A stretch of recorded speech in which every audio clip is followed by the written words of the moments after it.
Dersimiz davamlaştırımız hürmetli vatandaşım. Yıl ahırdaki dokalat.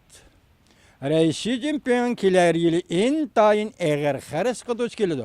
Mavzulu haber 12. ayının 16. günü Amerika avazdan Xitay tili programması ilan kılındı. Haber mındak başlandı. 2017 yılı kirip geldi.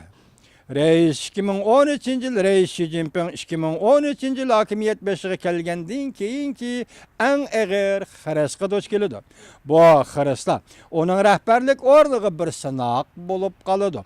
Bu xil xeresla cümleden iktisat meselesi, siyasi rehberlik katlamıda teşkili prensip ve Amerika'da Prezident Trump'nın prezident bulup saylanışı amilleri qatarlı xereslarını öz içine aldı.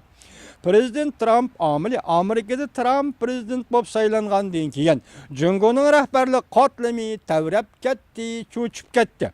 Prezident Trump Tayvan'ın prezidenti Tsai Ing-wen bilen telefonda sözleşkenligi bir neçe 10 yıldan beri Amerika'da saylangan prezidentlarning tunji qilgan ishi bulup kaldı. Amerika'da bir qancha 10 yıldan beri saylangan prezidentning tunji qiladigan ishi Tsai Ing-wen hanım yak Tayvan'ın prezidenti bilen telefonda sözleşiş bulup kaldı. Onundan başka Prezident Trump Washington bilen Beijing'nin diplomatik münasebet ornışıda halkılık amıl bolgan bir jungu siyasetiga gumon payda kıldı. Telefonda sözleşti 12. ayının 2. günü, bir jungu siyaseti toxtaldı 12. ayının 10. günü. Bu lataqa çoğun gap emas.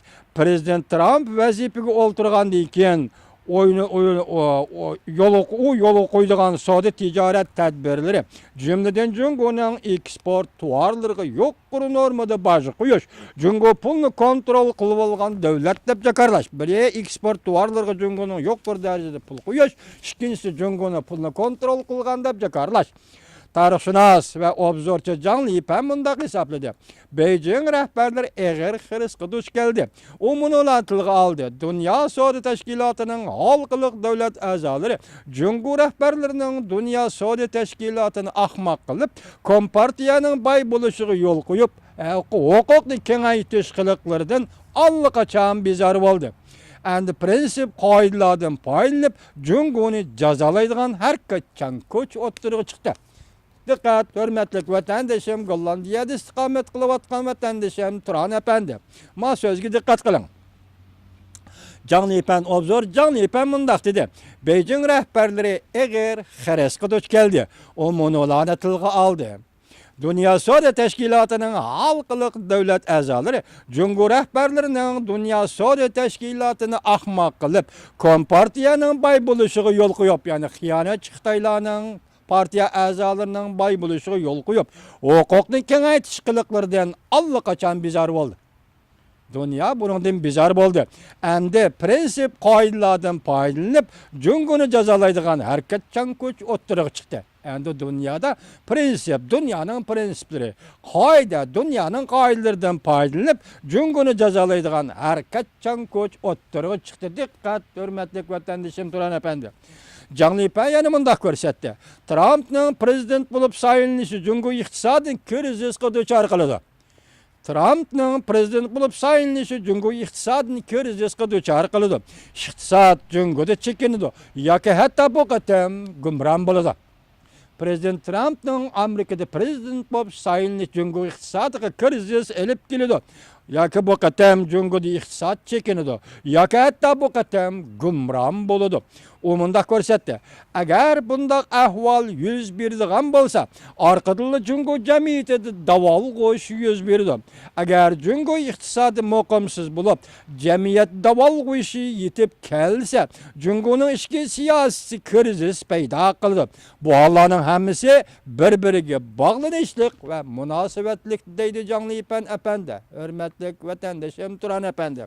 Anladingizmi? Zhang Lipen mundaq hesapladı. Prezident Trump'ның taktikisi belki Jungo'nun aciz halkısını nişanğı eliş. Bunun kayınlıla Jungo rehberlerinin murassaga keliş iktidarı bu halkılık meseledir. Muşu gapning özü çattaqçı mı? Hürmetli Turan Efendi muşu gapning özü çattaq. Demek murassaga keliş iqtidarı Jungoluk'dan deydi. Amerika ile murassaga keliş iqtidarı. Ya mundaq aytganda murassa karakterlik teslim buluş. Bu vaqtida Xitoy bu orqali Kompartiyaning huquqini, hokimiyatini saqlab qolmoqchi bo'ldi. Bu orqali Xitoy hukumatı Tibet va Uyg'uriston hukmronlik qilishini saqlab qolmoqchi bo'ldi. Demak, bu murassa xarakterli taslim bo'lish. Jungoning tarixida bunda ishlar ko'p bo'lgan edi, hurmatli Turan apandi. Olda 16-asrlarda 1600-yillarda Çar Rossiya bilan shu vaqtdagi Manchun hukumati Nibuchu shartnomasini imzolab, murassa xarakterli taslim bo'lgan edi. 19-asr ekan o vaqtida Angliya bilan shu vaqtdagi Manchun hukumati Nanjing shartnomasini imzolab, Shangangni Angliyaga kesib bergan edi. Mana shunday shartnomalar. Uningdan keyin Yaponga qarshi urush deymiz yoki Yaponiya Jungoda faoliyat qilayotganda, harbiy harakat qilayotganda Mogvan shartnomasini imzoladi. Tayvanni kesbadi. Mana shunday ishlarni aytganda Jungoning tabiati, Jungo millatining tabiati murassa xarakterli taslim bo'lish. Bu siz uchun Turan apandi, men uchun intayin xatarlik ahvol. Endi bu yerda gap oxiri Janlipanning so'ziga diqqat qiling vatandoshim. Buning kayinli Jungo rahbarlarining murassa kelish iqtidori bu halqaliq masaladir. O'xshashlar Xi Jinping o'zining huquqini qo'g'daydi.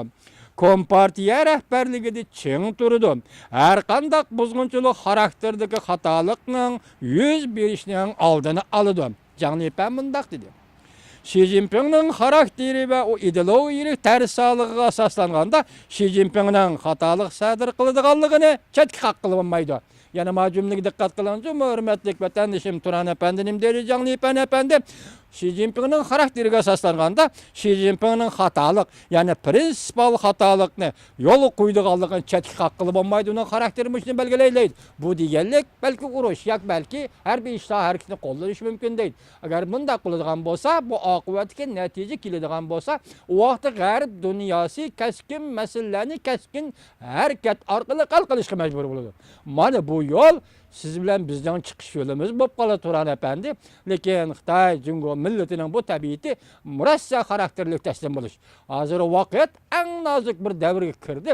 Prezidentimiz Trump apandi oldimizdagi 1-ayning 20-kuni vazifaga o'ltirish qasamyat yig'inini o'tkazgandan keyin rasmiy prezident bo'lib Oqsaroyga kirdi. Rasmiy prezident bo'lib Oqsaroyga shundan keyingi mush oy ichida, bir oy emas, bir hafta ichida, bir hafta ichida prezident Trumpning ishga so'zi, ya'ni bir Jungo siyosati to'g'ridagi qilgan so'zlari, uningdan keyin Tayvan Sayyin xonim bilan telefonda so'zlashganligi dunyoni zilzilaga soldi. Osiyo Tinch okean rayoning vaziyatini davolg'ishga emas, balki titrab turishga, cho'chib turishga shunda ahvolga keltirib qo'ydi. Hozirgi gap endi nada ketyapti? Gap birli Tayvan masalasi yoki bir Jungo masalasimi yoki bu o'rtada Jungo bilan Xitoy o'rtada Amerika bilan Xitoy o'rtasidagi ziddiyatning asli kelish manbai nada? Men o'zim shaxsan shunday o'ylaymanki, Turan apandi 2014-yil 5-ayning 20-kuni bu rais Xi Jinping sal oldiranroq odam ekan. Nima dedi? 40 necha davlatmi, 10 necha davlatning yig'inini chaqirib, Beijingda Osiyo davlatlari yig'inini chaqirib, Amerika Osiyodan chiqib ketish kerak dedi.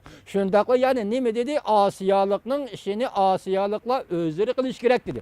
Bu demak Amerikani aralashtirmayman dedi. Bu biz şu vaqt sizlar leksiya so'zlagan to'q 70 yildan beri Amerika Osiyo ishlariga aralashib, Yaponiya ishlariga aralashib, Yaponiyaning mustamlik holatidagi Jungoni ozod qildi. Endi nima Amerikaning Osiyoning ishlariga aralashishini qo'ymaydi ekan. Rais Xi Jinping apandi bu aldirang'ilik oxirgi hisobda bir natijaga yoki bir xulosaga yakunga erishish kerak. Endi shundan qaraganda hozir vaziyat şu darajaga ketyapti. Biz bu shu vaziyat oldida o'zimizdan so'zlaydigan so'zlarni, leksiyalarni vatandoshlar bilan o'rtoqlashimiz.